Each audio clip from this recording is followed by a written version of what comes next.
Hi, and welcome to another episode of The Great Debate. He's Andy Cohen. I'm Dave Vagnoni. Thanks for joining us. Our topic for today, will wearable tech ever be a top product category in the promotional market? Andy Cohen, what do you think? Top product category? Top five, let's say.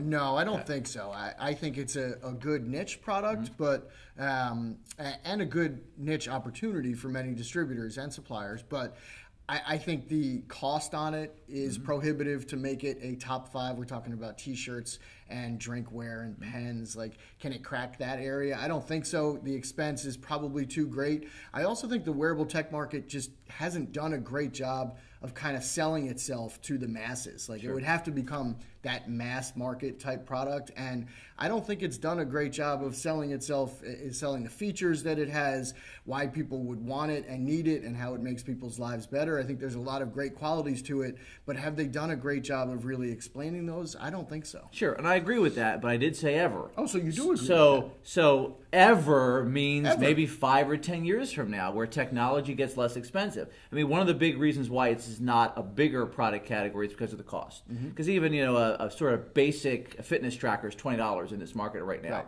But 10 years from now, maybe it's $8. Would it then be a top product category if the cost is much less? What do you think? I think I think it could be. That's why I say yes. If the cost is significantly less, $8 for a fitness tracker. I think that's still too much, because if you have to sell 5,000 of them to a charity walk, say, because that works well in that area, then are people going to spend $8 on that item?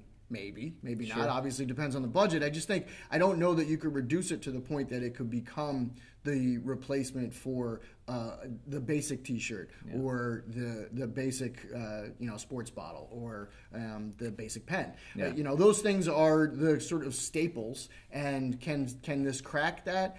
I don't necessarily think so. I think it does have a good niche future, but I think that the wearable tech companies and suppliers in this industry need to do a better job of explaining why people would want to use them. Why would you want them as part of your promotions? I understand the no, but I'm going to say yes. And I think a big reason why is because when you look at incentives and you see wellness, that's a category that's certainly exploding. Sure. And I think that people will be more willing to pay, or companies will be more willing to pay down the line if a fitness tracker is $8.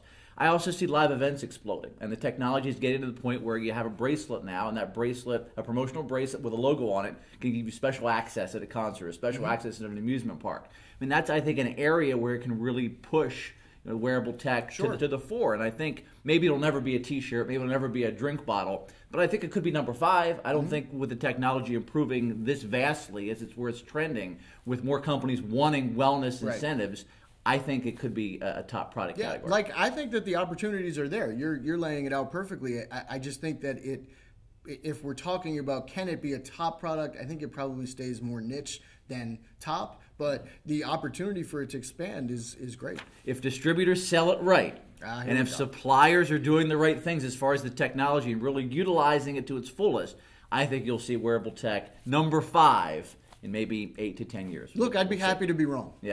Yeah, well, I'd love for you to be wrong. I'd love for you to be wrong every day, Andy.